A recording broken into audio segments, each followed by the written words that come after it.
ధరణి sub committee ఇవాళ భేటీ అయింది. దీనికి సంబంధించి కోదండరెడ్డి మాట్లాడుతున్నారు. లైవ్ చూద్దాం. మీ అందరికీ రిక్వెస్ట్ చేస్తూ నిజంగానే ఆసక్తి ఉంటుంది, మీకు ప్రజలకి తెలవాలనే ఆసక్తి ఉంటుంది కాబట్టి ఖచ్చితంగా సోమవారం నాడు పూర్తి వివరాలతో పూర్తి కమిటీ అందరం కూడా కూర్చొని మీ ముందు మాట్లాడతాం.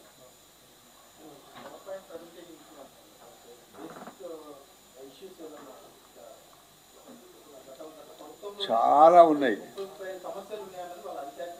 చూడండి. ఇది అందులో ప్రజెంటేషన్లో అనేకమైన సమస్యలు ఉన్నాయి. అదే కదా ఆ సమస్యలను తీసుకొని ఈరోజు మాట్లాడినాం. అంటే 33 వరకు ఉండే మనకంతా గ్రామాలలో ఏమిటి TM33 కింద పరిష్కారం అవుతుందట అని అనుకున్నారు. ఆ TM33 ఎంత మేలు చేసింది, ఎంతవరకు పరిష్కారం అయింది అని అడిగితే మీకు కూడా తెలుసు పరిష్కారం కాలేదని. అందువల్ల ఇది ఆ 33 కంటే ఇంకొక 34, 35 కూడా వచ్చింది. TM34, TM35 కూడా వచ్చింది. ఏదొచ్చినా ఏదైనా కూడా చివరికి ఆన్లైన్లో ఎంట్రీ అయితేనే సమస్య పరిష్కారం అయినట్టు. అది కాకుండా పోతే ఇంకా దానివల్ల ప్రయోజనమే ఉండదు. ఎన్ని మాడ్యూళ్ళు తీసుకొచ్చినా అది 34 అనండి, 33 అనండి, 32 అనండి, ఏదైనా అనండి, సమస్యకు పరిష్కారం కావాలి అనంటే ఆ రోజు యూపీఏ గవర్నమెంట్ తీసుకొచ్చిన ఒక ప్రపోజల్, ఇది భూమి సర్వే,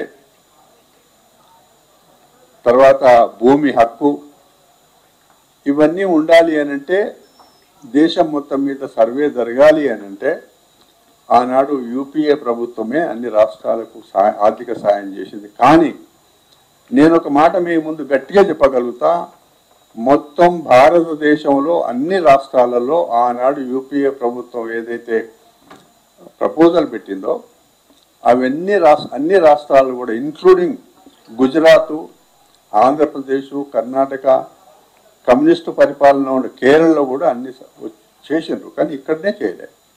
అందుకే పెద్ద సమస్య. కాబట్టి దయచేసి మీరు ఉన్నట్టుగా మేము చెప్పినట్టుగా రాస్తే బాగుంటుంది. మీకు నో డౌట్ మీరు ఆ రోజు సోమవారం నాడు ఎన్ని ఉప ప్రశ్నలన్నా వేయండి.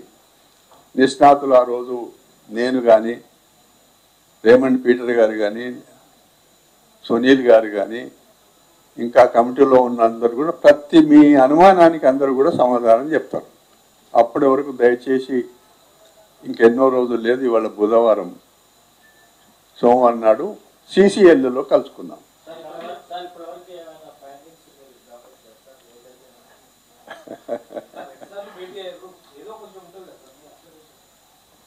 అడుగుతాం తమ్ముడు బైసాబ్, నేను ఒక మాట రిక్వెస్ట్ చేస్తున్నా. సెన్సిటివ్ ఇష్యూలో నేను మొదటి రోజు మాట్లాడినప్పుడే ఇట్లాంటివి వచ్చినాయి. నేను తర్వాత ఎవరిని నేను ఉద్దేశించాను కానీ నేను అందుకే చెప్తున్నా, నాకు అపారమైన గౌరవం ఉంది మీడియా పైన. ప్రజలు కూడా మిమ్మల్ని విశ్వాసంలో తీసుకుంటారు. కాబట్టి మీ పైన బాధ్యత ఉంది, మా పైన బాధ్యత ఉంది.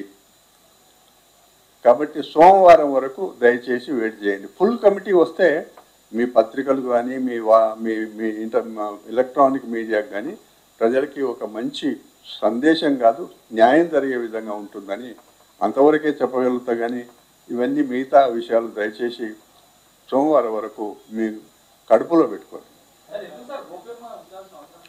గోప్యం కాదు ఇక చూడు, గోప్యం అనే మాటనే లేదు మా దగ్గర. గోప్యం అనేది ఉంటే మేము మేనిఫెస్టోలో ఎందుకు పెడతాం?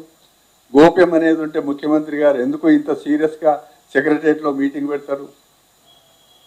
గోప్యం అనేది లేనండి.